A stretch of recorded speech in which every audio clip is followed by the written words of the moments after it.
In the quiet hum of a 24-hour society, time has become much more than just a measure of passing moments. It has evolved into a physiological determinant, a currency of well-being, and a battlefield of social inequality. We often speak of health in terms of diet, genetics, or exposure to pathogens. Yet we rarely pause to consider the temporal architecture of our lives as a primary pathogen, or conversely, a potent medicine.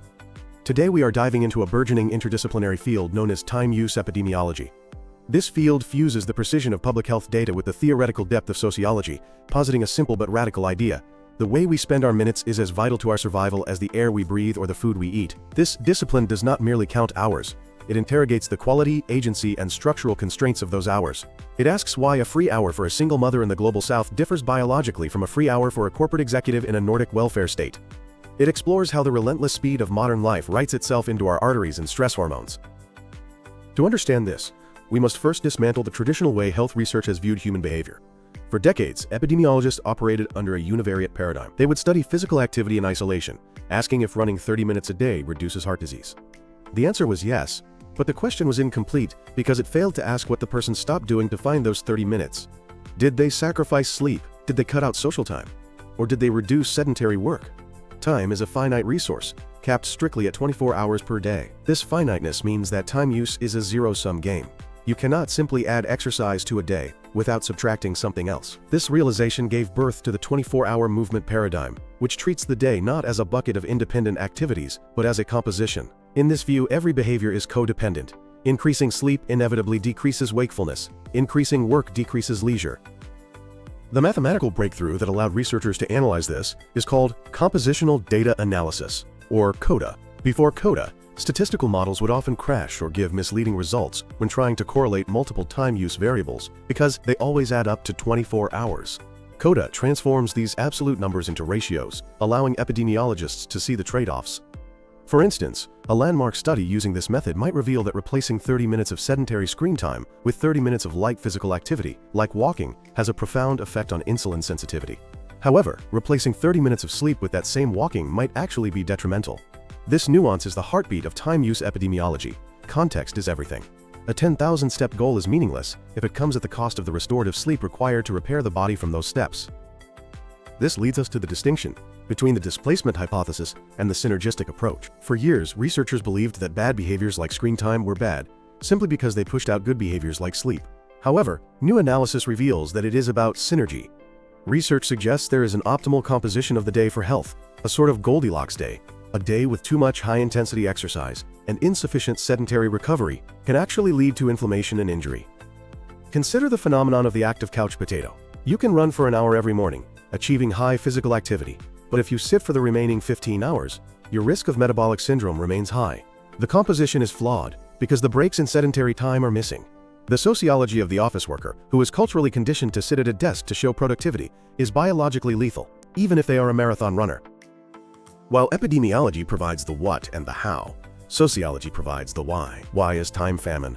The chronic feeling of having too much to do and not enough time to do it, now considered a global epidemic. German sociologist Hartmut Rosa provides the theoretical backbone for this with his concept of social acceleration. Rosa argues that modernity is defined by a relentless speeding up of three dimensions. First, technological acceleration, where transport and communication have sped up. Second, the acceleration of social change, where the half-life of a skill is shorter than ever. And third, the acceleration of the pace of life.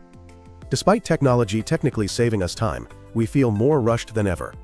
Rosa calls this paradox frenetic standstill. We run faster and faster, just to stay in the same place. When the pace of life exceeds the human biological capacity to process it, the result is alienation, a disconnection from our actions, our environment, and our own bodies. In the realm of health, this manifests as time urgency, a behavioral trait linked to the classic type A personality, but now generalized across entire populations. Time urgency is not just a personality quirk, it is a physiological state. The constant sense of impending deadlines keeps the body's sympathetic nervous system in a state of low-grade, chronic hyperarousal. This is where sociology meets biology. The social construct of deadlines translates into the biological reality of allostatic load. The human body is a timekeeping machine. Every cell has a circadian clock, synchronized by the master clock in the brain's suprachiasmatic nucleus. When our social time clashes with our biological time, the result is social jet lag. But beyond circadian rhythms, the pressure of time creates physical wear and tear. Allostatic load is the cumulative burden of chronic stress. It is the price the body pays for adapting to challenges. When a person is time-poor, constantly rushing and cutting corners on self-care, their neuroendocrine system remains activated. This leads to cortisol dysregulation. In a healthy individual, cortisol peaks in the morning to wake us up and tapers off at night. In time-poor individuals, particularly those in poverty, this rhythm flattens. Studies of children in low-income families show that chronic environmental chaos leads to blunted cortisol responses. Their fight-or-flight system is exhausted, leading to immune system suppression and chronic inflammation. Then there is cardiovascular strain. The mechanism linking time urgency to heart disease involves the amygdala, the brain's fear center. A seminal study showed that heightened activity in the amygdala, driven by chronic stress, signals the bone marrow to overproduce white blood cells. These cells then inflame the arteries, leading to atherosclerosis. Thus, the fear of running late or missing a deadline literally hardens the heart. Furthermore, prolonged sitting causes venous pooling in the legs, reducing the shear stress of blood flow that keeps artery walls healthy. We have socially organized labor to engineer movement out of the productive day, replacing it with static, cognitive time. It is crucial to recognize that time is not distributed equally. Just as we have income inequality, we have temporal inequality. Pierre Bourdieu argued that our social class is ingrained in our bodies. The wealthy possess temporal autonomy, the ability to control when they work and rest. They can buy time by outsourcing labor. The working class, conversely, suffer from time poverty. This is defined as having insufficient discretionary time after engaging in necessary activities like sleep and paid work. Across the globe, women are the primary victims of time poverty due to the gendered double burden. The second shift, which is the unpaid domestic labor performed after paid work, means women often sacrifice sleep or leisure to keep households running. A study in the Global South highlighted how rural women spend hours collecting water and fuel. If a woman has to choose between walking 3 hours to a clinic or 3 hours to fetch water for survival, the water wins, and the health condition goes untreated. Related to this is the concept of the mental load. Time-use diaries often fail to capture the invisible cognitive labor, such as planning a doctor's appointment while cooking dinner. This is a constant drain on executive function. Women often carry this load even when relaxing, meaning their physiological recovery is compromised compared to men who may have more complete leisure time. This explains why women often report higher levels of fatigue and autoimmune dysregulation, even when measured work hours appear similar. There is also a class divide in sleep. Sleep has become a luxury good. Research shows a sleep gap, where lower socioeconomic status correlates with shorter and more fragmented sleep. This is exacerbated by the gig economy, which introduces temporal precarity. For gig workers, the unpredictability of working hours triggers the brain's vigilance systems. Knowing you might work is more stressful than actually working. Algorithms often dictate time use, gamifying work to override biological fatigue signals. This is a sociological manipulation that leads directly to physical burnout. Time-use epidemiology also reveals striking differences across cultures. In South Korea, the concept of time pressure begins in childhood with shadow education, or private tutoring academies that extend the day past 10 p.m. While laws were enacted to delay school start times, the benefits were stratified by class. Wealthier students slept more, while poorer students used the time for screen-based entertainment, lacking parental supervision due to long work hours. This teaches us that you cannot legislate biology without addressing sociology. In contrast, comparing Spain and the UK reveals how cultural pacing affects health. Spaniards often have higher life expectancies, despite similar obesity levels to peers. Some point to the social synchronization of Spanish time, where eating is a prolonged communal activity that buffers the stress response compared to the solitary, rushed meals common in the UK and US. In Nordic countries like Norway and Sweden, the working life model is built on institutional trust. The right to disconnect is cultural law, leading to lower levels of cortisol dysregulation. The predictability of time allows the allostatic load to drop. If time is a pathogen, policy can be the cure. The most prominent example is the 4-day workweek.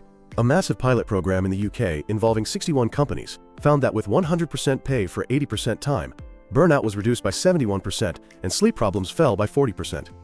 The mechanism was the decompression of the week, allowing biological stress systems to reset. Interestingly, revenue for the companies stayed the same or increased. When time urgency was removed, time intensity and focus improved without the toxic physiological cost. Other interventions include the right to disconnect legislation in countries like France, which severs the digital leash that keeps the cortisol tap running. We also see the redesign of cities. 15-minute cities, where needs are within walking distance, are essentially public health interventions. Residents in high walkability neighborhoods have lower rates of depression due to the combination of physical activity and social connectedness. Furthermore, addressing the sleep crisis in adolescents by aligning school start times with their biological delayed sleep phase has shown to reduce car accidents and improve grades. Finally, looking at blue zones, areas where people live longest, we see a different tempo. These cultures do not exercise in the modern sense. They live lives of continuous low-intensity movement and prioritize downshifting. Rest is not laziness. It is a respected social function that allows the parasympathetic nervous system to reduce inflammation. Sociology and epidemiology have found a perfect partner in time-use epidemiology. We now understand that time is a biological reality. It is the plaque in the arteries of the rushed executive and the blunted immune response of the time-poor single mother. The implications are clear. Public health cannot simply advise people to exercise more or sleep better without addressing the temporal structures that make those choices impossible. We need a politics of time. We must view temporal autonomy as a fundamental human right. As we move into a hyper-accelerated future, the challenge will be to resist the mechanical acceleration of the clock and reclaim the organic rhythm of the body. Only by slowing down the sociology of our lives can we hope to heal the biology of our bodies.